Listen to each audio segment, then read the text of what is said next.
মরণেরই কথা মানুষ স্মরণ করো না, আজরাইলা শিলে কারু কৈফিয়তে মানবে না। ঠিক কিনা ভাই? কারু কৈফিয়ত মানবে না, স্মরণ করো, ফিরে আসো, সুদ ঘুষ বন্ধ করো, জিনা বন্ধ করো, অন্যের ক্ষেত্রে বাতর কাটা বন্ধ করো, বিপদ করা বন্ধ করো। ঠিক কিনা? কথা বলেন না কেন? তুমি মুসলমান, তুমি তো সাক্ষী দিয়েছো লা ইলাহা আল্লাহ ছাড়া কোনো মাবুদ নেই। গোলামি হবে কার? জোরে বলুন আল্লাহ।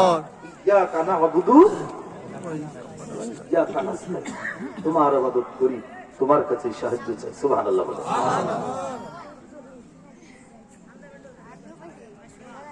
এইবার আমার ভাই 2 নম্বরে কোরআনের মজলিসে যারা আসলো, তওবা করে যারা গুনাহ মাফ